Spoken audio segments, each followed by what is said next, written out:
नमस्कार दोस्तों, आपके अपने YouTube channel new education institute सूची में मैं विनय सर आप सभी का इस चैनल में स्वागत करता हूं। हम लोग आज भारतीय संविधान से के जो आर्टिकल यानी अनुच्छेद हैं उनके बारे में पढ़ने वाले हैं। उसमें भी सबसे पहले बात करते हैं राष्ट्रपति से संबंधित जो भी है। क्या है? राष्ट्रपति से संबंधित अनुच्छेद। तो सबसे पहले इस पे पढ़ने वाले हम लोग।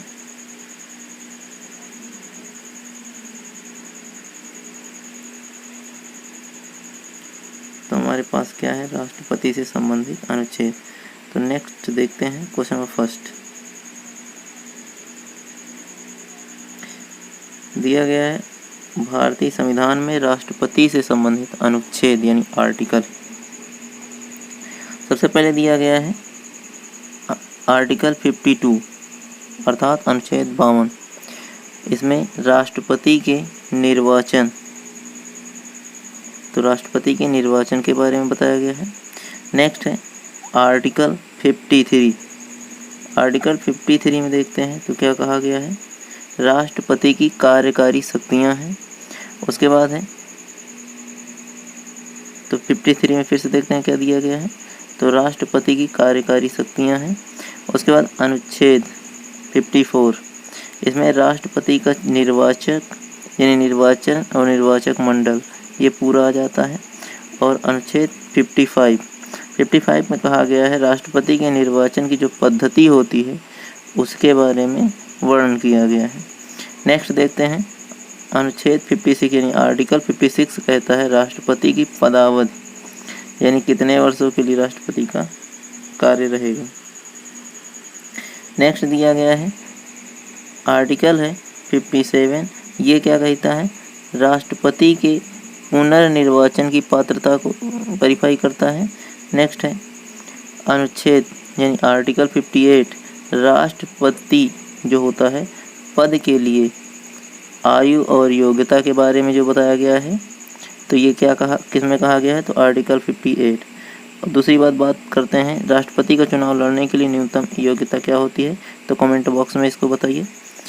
देखा जाए तो कितना होता है राष्ट्रपति का चुनाव लड़ने के लिए आपकी एज मिनिमम कितनी होनी चाहिए? 35। उससे ऊपर कुछ भी हो। उसके बाद वो भारत का नागरिक हो, ठीक है, और उसको किसी मतलब शासन द्वारा या किसी जैसे न्यायाधीश द्वारा उसको अयोग्य घोषित ना किया गया हो। नेक्स्ट देखते हैं। नेक्स्ट दिया गया है आर्टिकल यानी 59। इसमें कहा गया है राष्ट्रपति के पद के लिए निर्देशाएं यानी कौन कौन से कार्य राष्ट्रपति को करने हैं इसके अंतर्गत बताया गया है।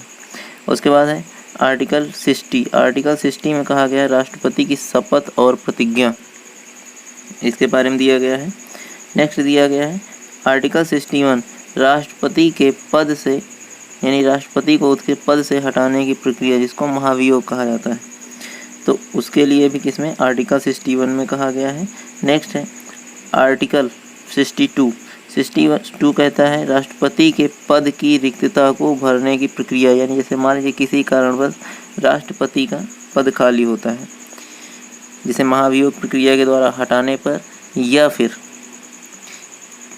राष्ट्रपति के देहांत होने पर उस केस में इस पद को भरने की प्रक्रिया जो है यानी आर्टिकल 62 कहती है। इसीलिए ध्यान रखिएगा जब भी जैसे राष्ट्रपति का देहांत हो जाता है या किसी कारणवश वो अपना पद त्याग करते हैं तो जो उपराष्ट्रपति होगा वही इस आर्टिकल के अंतर्गत क्या होगा? राष्ट्रपति का कार्यभार संभालेगा अर्थात कार्यवाहक राष्ट्रपति होगा। नेक्स्ट देखते हैं। तो नेक्स्ट हमारा जो टॉपिक आ रहा है इसमें क्या कहा गया है?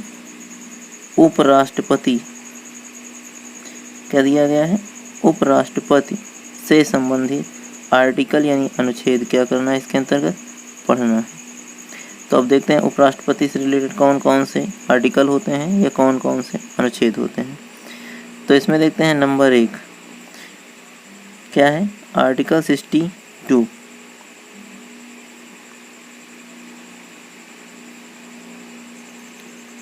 तो आर्टिकल 63 ये कहता है उपराष्ट्रपति का जो पद है वो आर्टिकल 63 के कारण होता है। आर्टिकल 64 में कहा गया है उपराष्ट्रपति की नियुक्ति के बारे में बताया गया है। आर्टिकल 65 की बात करें तो उपराष्ट्रपति की पदावधि यानी कितने वर्षों के लिए राष्ट्रपति चुना जाएगा। आर्टिकल 66 की बात करें तो उपराष्ट्रपति के पद और इसके लिए जो भी न्यूनतम योग्यताएं हैं उसके बारे में बताया गया है। नेक्स्ट देखते हैं। तो नेक्स्ट दिया है आर्टिकल 67 उपराष्ट्रपति के पद से हटाने की प्रक्रिया इसमें बताई गई है। आर्टिकल 68 उपराष्ट्रपति की शक्तियां और कार्य इसके बारे में बताया गया है। इसके लिए हम ध्यान रखिएगा नोट पॉइंट में दिया गया है। आर्टिकल 69 में उप राष्ट्रपति के वेतन और इससे जो भत्ते मिलते हैं ये जो भी इसको अन्य सुविधाएं मिलती हैं उसके बारे में बताया गया है। एक विशेष सूचना है उपराष्ट्रपति से संबंधित अनुच्छेद संविधान के भाग 5 में शामिल हैं जो केंद्र सरकार से संबंधित है। नेक्स्ट देखते हैं।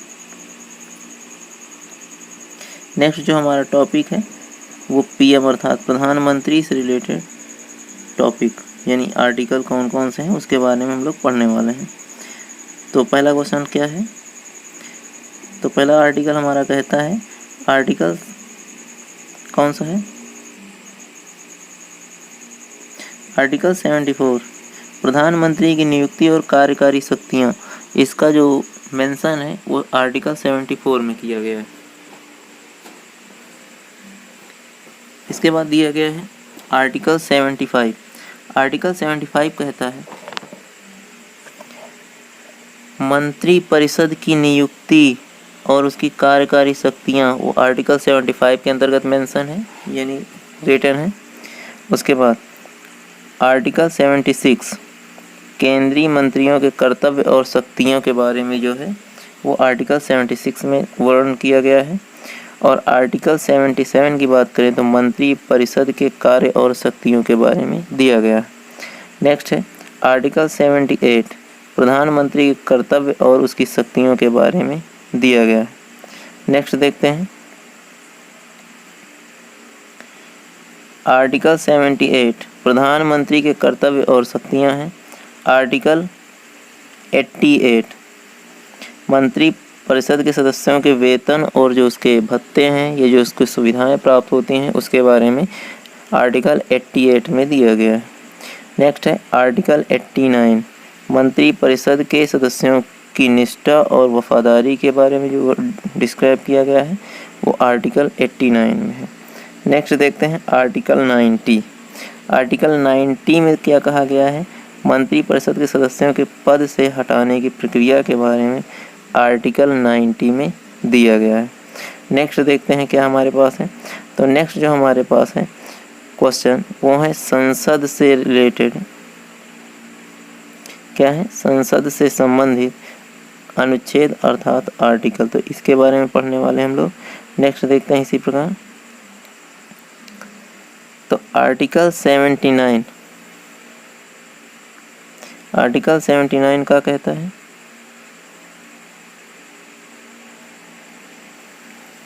संसद का गठन जो होगा उस आर्टिकल 79 के तहत होगा। नेक्स्ट आर्टिकल 80 राज्यसभा की संरचना के बारे में बताती है।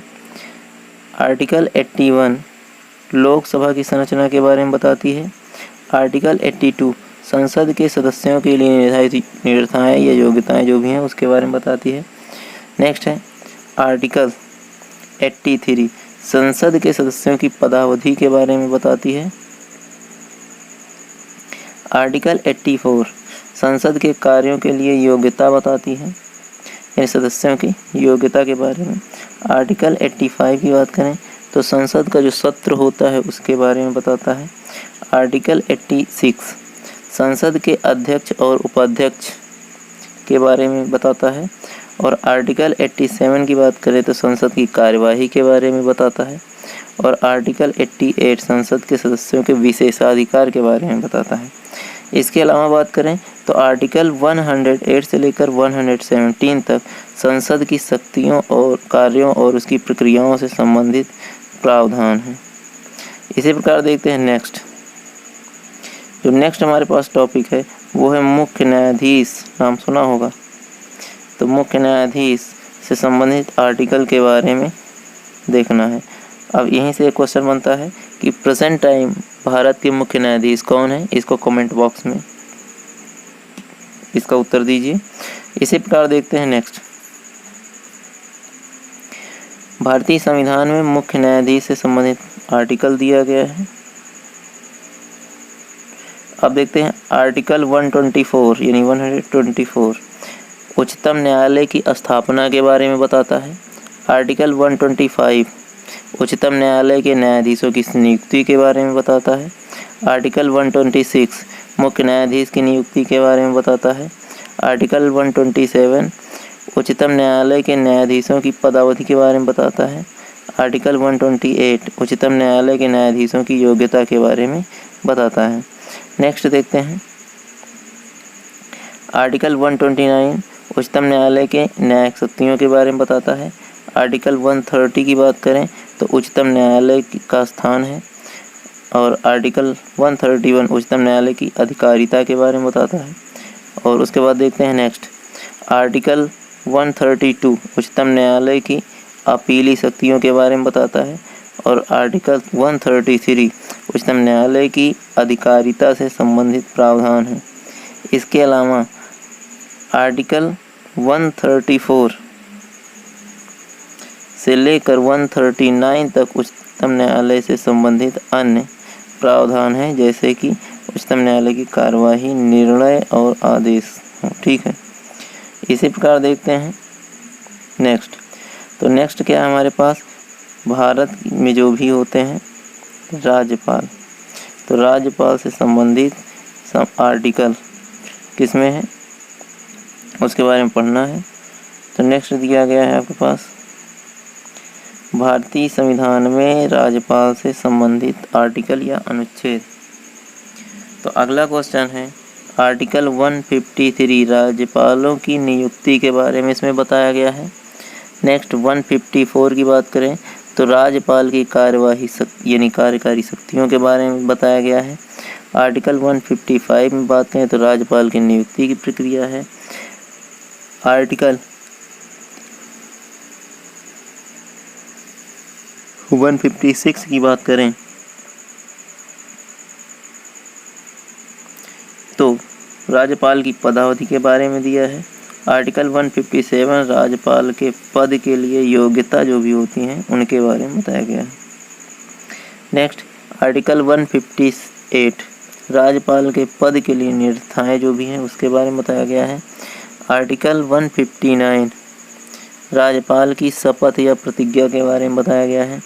आर्टिकल 160 की बात करें तो राज्यपाल के पद से हटाने की प्रक्रिया को बताया गया है। उसके बाद है आर्टिकल 161 राज्यपाल की क्षमादान शक्ति होती है। इसके अंतर्गत जैसे राज्य स्तर में जेल में कोई भी मान लीजिए अपराधी है और उसका चाल चलन अर्थात उसका रहन सहन थोड़ा सही है, ऐसा नहीं लगता है कि उसने मतलब कोई गलत कार्य किया है, तो उस समय राज्यपाल उसकी नोटिस जो है दे करके उसको क्षमादान प्राप्त यानी उसकी सज़ा को माफ़ कर सकते हैं। तो आर्टिकल 161 के अंतर्गत होता है। आर्टिकल 162 की बात करें तो राज्यपाल की कार्यकारी शक्तियों का विस्तार होता है। उसके बाद इसके बाद आगे बात करते हैं तो आर्टिकल 163 से लेकर 167 तक राज्यपाल की सलाहकार समितियों की वीटो शक्ति और राज्यपाल के अधिकारियों या अधिकारों से संबंधित प्रावधान हैं। तो ये रहा इस टॉपिक का लास्ट। यदि हमारा वीडियो अच्छा लगा तो इसे लाइक कीजिए, ज़्यादा से ज़्यादा अपने मित्रों में शेयर कीजिए। धन्यवाद।